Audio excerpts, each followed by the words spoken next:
Hola, buenas noches, estimados maestros, maestras que nos acompañan, todos los que nos siguen en redes sociales de Zorro Rojo. Soy la maestra María Ortiz, colaboradora de la Fundación, y hoy, como parte de las actividades de festejo por el sexto aniversario de esta fundación, tenemos la grandiosa oportunidad de contar con la presencia del doctor David Bloch Sevilla, quien ha dedicado ya muchos años al estudio de comprender la enseñanza y el aprendizaje de las matemáticas, en concreto la didáctica de las matemáticas. Estamos aquí para poder platicar en torno a su última publicación, un libro que vale oro, y una trilogía de textos dedicados a la comprensión de distintos conocimientos matemáticos. Vamos a dialogar entonces del libro Más de uno, pero menos de dos, la enseñanza de las fracciones y los decimales en la educación básica. Bienvenido, doctor, y muchas gracias por estar el día de hoy aquí. Hola, muchas gracias por la invitación. Muchas gracias, doctor David. Pues vamos a comenzar justo centrándonos en algunos elementos del título del libro. Quisiera pues preguntarte, ¿qué existe detrás de este título peculiar? Más de uno, menos de dos. ¿Qué deja de ver este título acerca de los conocimientos de los estudiantes? ¿Qué deja ver sobre las tareas de los docentes al enseñar matemáticas? Bueno, en realidad es algo más sencillo y tiene que ver con el hecho de que las fracciones también sirven, o en gran parte sirven, para decir cuánto hay de algo, ¿no? Para cuantificar cantidades, como los números naturales. Solo que los números naturales permiten cuantificar cantidades, por ejemplo, discretas, 1, 2, 3, 4, etcétera. Pero cuando tienes más de una cosa, pero menos de dos, allí en medio hay una cantidad, los números naturales ya no te permiten decir cuánto hay. Y allí es en donde intervienen las fracciones. Es uno de los muchos casos, es uno de los significados, ¿no? De las fracciones, es expresar cantidades cuando los números naturales no nos lo permiten, ¿no?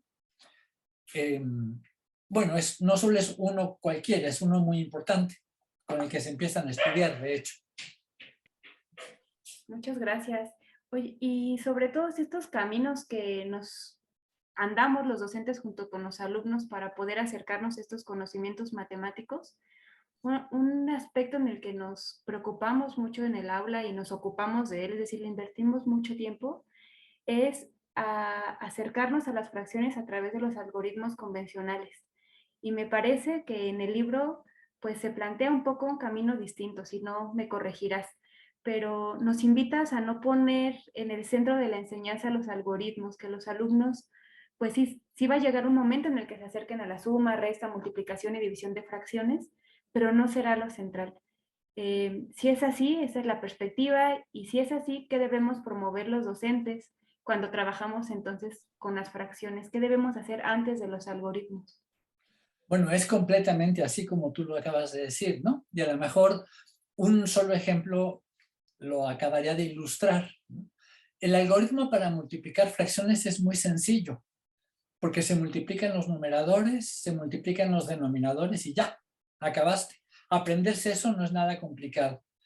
Pero, ¿qué significa, qué sentido tiene multiplicar, por ejemplo, 2/3 por 3/4? Los alumnos a lo largo de la primaria, de unos 4 años de la primaria, aprendieron que multiplicar significaba repetir varias veces una cantidad, ¿no? Agrandar una cantidad. Y con las fracciones eso ya no ocurre necesariamente. Incluso se pueden hacer más chicas las cantidades, ¿no? Y eso, ese sentido de multiplicar, no está en el aprendizaje del algoritmo. Lo puedes saber, muchísima gente lo sabe, pero no tiene mucha idea de en qué situaciones funciona una multiplicación de fracciones, ¿no? Entonces, pues la respuesta a tu pregunta sería encontrar las situaciones que permiten a los alumnos acercarse, aunque sea un poco, al sentido, a la razón de ser,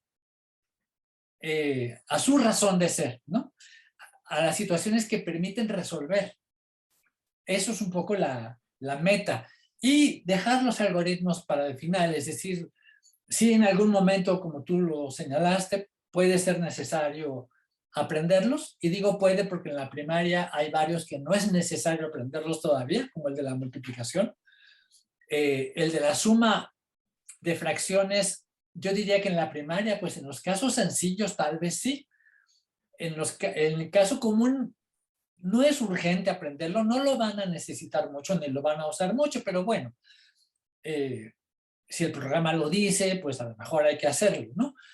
Pero como una culminación de un proceso que primero les permitió ver qué carambas es eso de fracciones y qué significa sumarlas y por qué se hace ese desbarajuste con los denominadores y los numeradores y en fin, ¿no? Un poco por ahí va el reto. Es un reto que está con todos los contenidos de matemáticas, pero quizás más con las fracciones.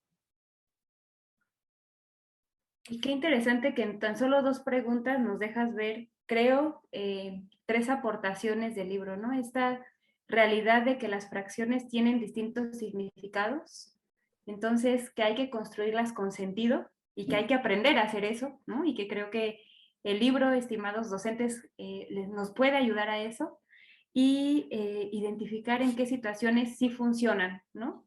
Trabajar con ciertas representaciones de las fracciones, con cuáles otras y estar operando con ellas.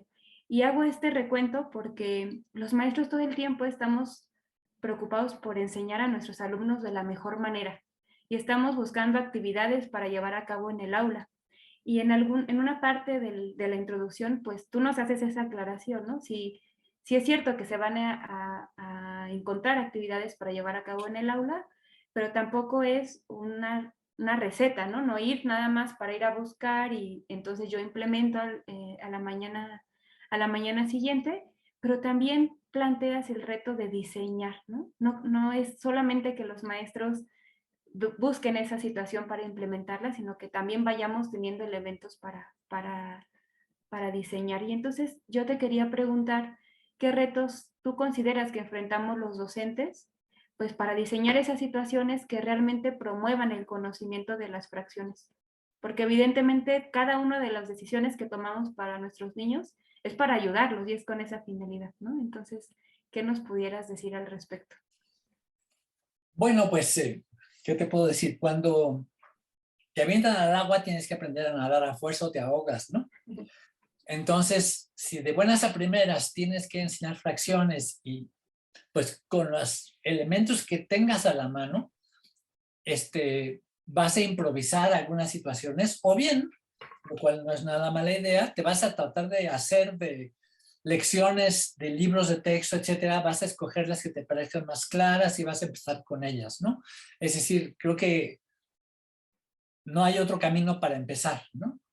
Ahora, en la medida en que tu conocimiento de fracciones vaya siendo un poco más amplio, un poco más profundo, vas a tener más elementos para mejorar esas primeras situaciones que improvisaste o las que te fuiste encontrando en los libros. En los libros hay algunas buenas, pero hay muchas malas, ¿no?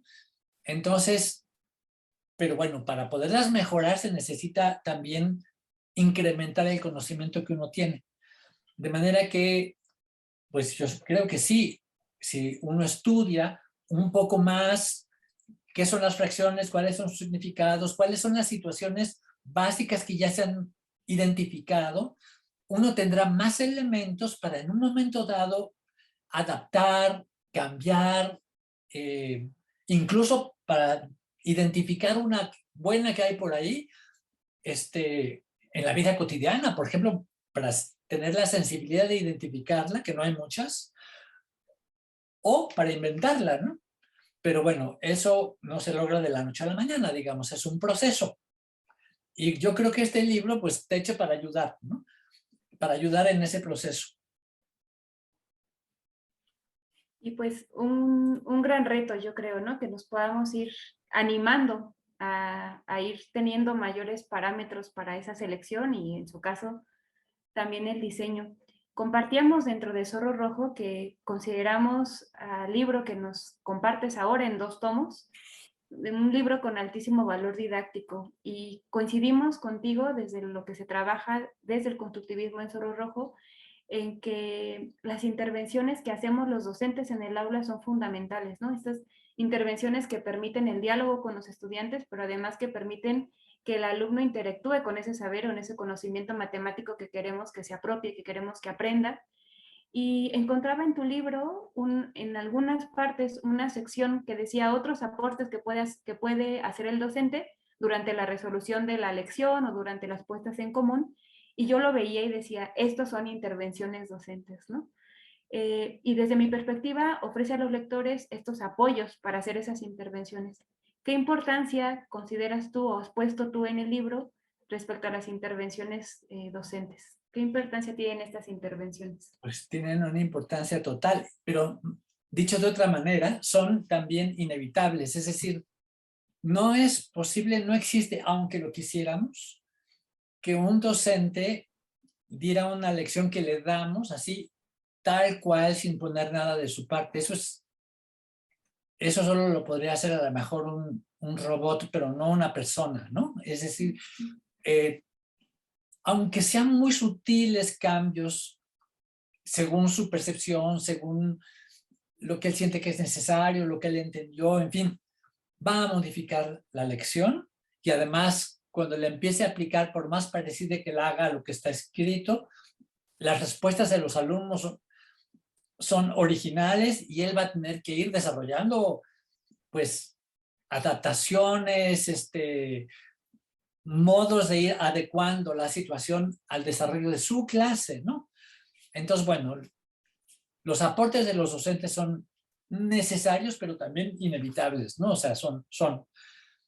Y claro, cuando se diseña una situación, lo hacemos nosotros y lo puede hacer también un mismo docente que quiere compartirla con otros, se pueden dar muchas veces como sugerencias o tips de, pues mira, aquí usted escoja, ¿no? Se puede ir por aquí, se puede ir por allá, se puede ir por más allá, o en este momento de la puesta en común va a ser muy importante porque los alumnos se van a ver atorados, y va a ser importante que usted los desatore un poquito, los empuje un poquito, o trate de entender, en fin. El docente está muy, muy presente. La lección es como una especie de guión o de partitura que él va a interpretar completamente a su manera, ¿no? Claro.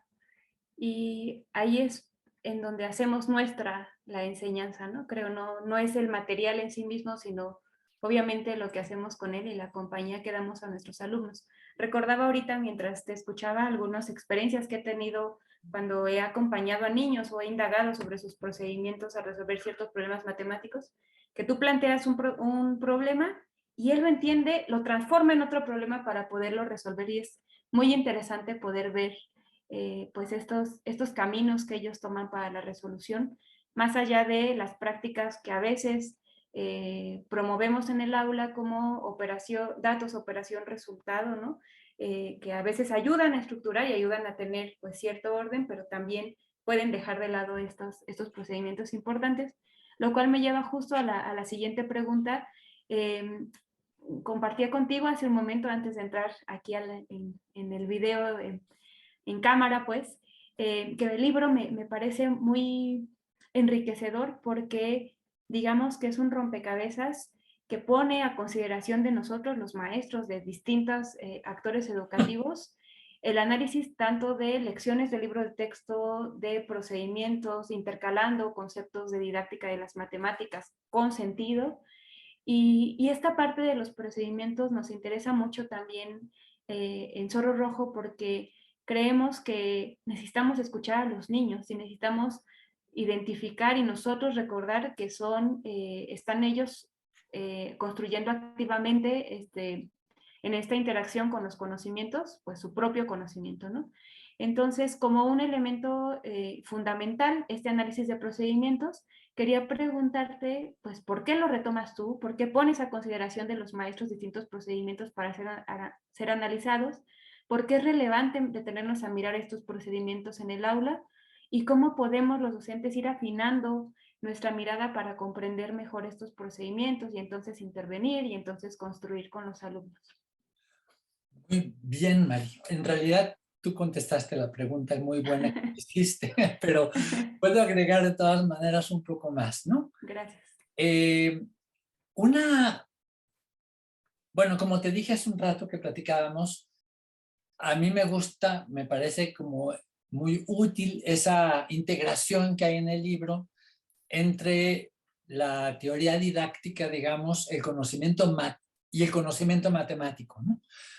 Y la propuesta concreta para los profesores. Es decir, a diferencia de otros modelos muy usados antes y todavía, no hay una parte que sea como teoría didáctica con los principios generales y luego otra en donde sea conocimiento matemático con las matemáticas puras, así para que te las aprendes bien. Y por último, ahora sí, cómo enseñar el contenido, ¿no? Sino están entretejidos esos tres planos.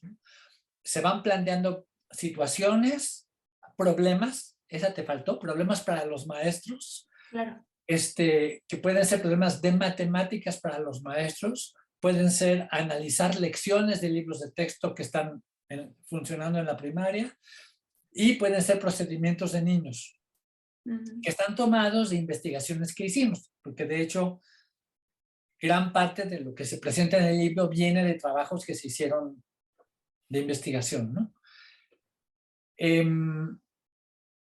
Y, digamos, se va entretejiendo todo ese material y en momentos determinados se insertan como pequeñas cápsulas teóricas diciendo, bueno, esto que acaba de ver tiene que ver con este concepto de la didáctica, ¿no?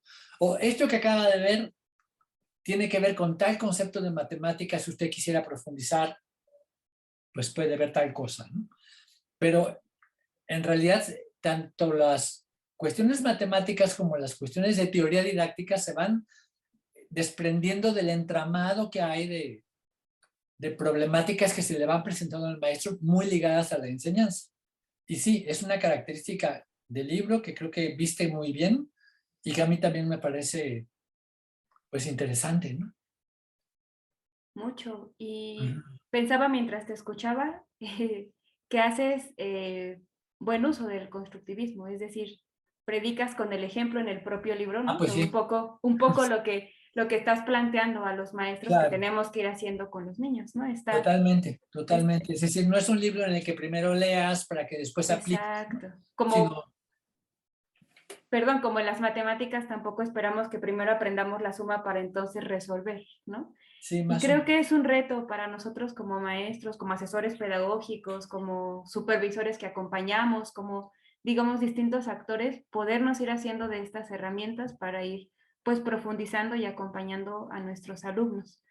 Eh, y otro elemento que también me parece que se presenta dentro de este análisis es que nos da la oportunidad de pensar en los errores de los alumnos, David, de poder, digamos, volver a valorar esos errores, ¿no? Creemos en el constructivismo que los errores en realidad tendrían que ser deseables, porque entonces es cuando está en una posibilidad de construir.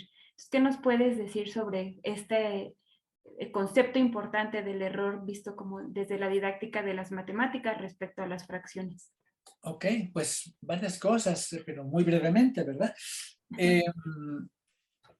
Una es, hay un tipo de errores a los que han llamado la atención de los investigadores en didáctica, que no son errores pequeños de distracción ni de que se me olvidó cómo era el algoritmo, sino son errores que son más conceptuales y que tienen que ver con conocimientos que ya tenemos.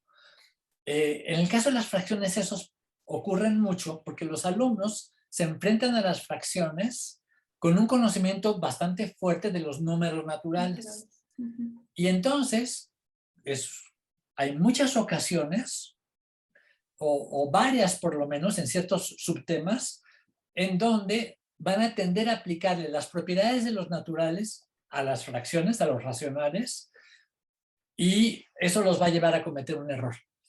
Algunos ejemplos muy típicos son, por ejemplo, en el orden de los decimales. Perdón que lo dé con decimales, lo mismo podría pasar con fracciones, pero es más expresivo con decimales. Cuando piensan, por ejemplo, que 0.21 es más grande que 0.3, porque 21 es más grande que 3, ¿no? O uno que ya mencioné hace un ratito, pensar que la multiplicación de fracciones como siempre agranda, entonces a veces forzar los resultados, cambiarlos para que no vayan a resultar más chiquitos que un factor, ¿no? Ese tipo de cosas, y hay toda una serie de errores que ya se han identificado y que vienen de eso, de concepciones que se tienen con los números naturales. Y resulta que los que han estudiado cómo se produce el conocimiento nos han enseñado ya desde hace bastante tiempo que así es como se produce, peleando contra concepciones que en algún momento no dejan conocer hasta que se hace evidente que son falsas y entonces hay un paso en el proceso de aprender, ¿no? Y entonces, en enseñanza de las matemáticas, a lo que ha llevado eso es a procurar diseñar situaciones que permitan a los alumnos ver con evidencia, que les pongan en evidencia que lo que están diciendo, que el procedimiento que usaron es erróneo. O sea, que no solo sea porque el adulto maestro les dice, aquí está mal, te equivocaste, repasa, revisa, sino que la misma situación les haga ver que la cosa no va por ahí, ¿ok? O sea, una que les permita verificar empíricamente su resultado, el resultado que encontraron anticipando con matemáticas, ¿no? Un ejemplo muy clásico de esto en fracciones, diseñado por Guy Brusseau, es el del rompecabezas. No sé si te suena, bueno, es Sí, un sí. pequeño rompecabezas como un tangram hecho. Ajá. Y se les pide a los alumnos que lo amplifiquen. Y la consigna que se les da es el lado que mide 4 centímetros, hay un ladito que mide 4 de una de las piezas, debe medir 7 en el nuevo. ¿Qué hacen los alumnos? Todos casi siempre invariablemente Suman 3. suman 3 centímetros. Y hacen sus piezas y luego, oh sorpresa, no embonan las piezas. Entonces, ese no embonan las piezas es a lo que me refiero. Esa es la devolución, la validación empírica que da la situación, ¿no? Entonces, bueno, digamos, ese tipo de, esa característica se busca mucho que la tengan, por lo menos algunas de las situaciones que se utilizan para poder enfrentar algunos de los errores que tienen esa característica de ser conceptuales y de venir de un conocimiento anterior, etcétera, ¿no? En fin, hay muchas cosas que se pueden decir de los errores. No todos son de ese tipo, ¿no? También hay errores de distracción, hay errores mucho más chiquitos, hay errores que basta con que le digas a alguna, a ver, fíjate bien. O sea, tampoco es que eso esté prohibido, ¿no? Que Claro, fue, no me fijé bien, punto. Si me lo dicen, gracias, ya eso me ayudó. claro. Y pensaba al escucharte que en este camino de ayudar a los estudiantes, de acompañarles, pues también tenemos que ir valorando sus errores y también el de nosotros como docentes, ¿no? Es decir, animarnos a hacer cosas con los niños, animarnos a proponer situaciones didácticas y animarnos a andar con ellos el camino de este conocimiento tan complejo que son las fracciones. Y Perdón, que, ahora que te escucho, déjame nada más agregar una cosa. sí, La primera cosa que es básica, eso estoy de acuerdo con lo que creo que estás pensando, es no hacerle sentir a los niños que el error es malo, ¿no? así es. No hacerlos sentir vergüenza o castigarlos porque cometieron un error. Eso sí es lo peor, porque si uno empieza a ver el error como algo malo y a temer hacer errores, entonces se inhibe muchísimo la capacidad de proponer cosas, ¿no? Claro. Hay que aprender Creo, a convivir con los errores, son muy importantes en nuestros procesos, ¿no? Eso es cierto. claro, totalmente de acuerdo. Pues bueno, David, creo que esta pequeña charla, aunque cortita en tiempo, nos deja muchos elementos que pensar. Agradecer mucho tu gratitud, perdón, tu generosidad. Agradecer a todos quienes puedan ver este video, maestros y maestras. Invitarles a revisar estos libros, están en versión digital, lo vamos a dejar en los comentarios de esta publicación. No sería el tiempo suficiente, David, pero queremos que este sea un espacio de encuentro con los maestros en los que, digamos, nos quede la espinita de poder entrar al material. Sabemos entonces que nos encontramos ante un material que nos va a ayudar a conocer más sobre las fracciones, a conocer más sobre cómo ayudar a nuestros alumnos, a conocer sobre sus procedimientos, sobre sus errores, sobre las intervenciones que podemos hacer. Y bueno, les invitamos a valorar este material. Y pues David, muchas gracias por este tiempo. Muchas gracias por todo el tiempo destinado a este libro para nosotros, los maestros y todos los que estamos preocupados en la educación matemática.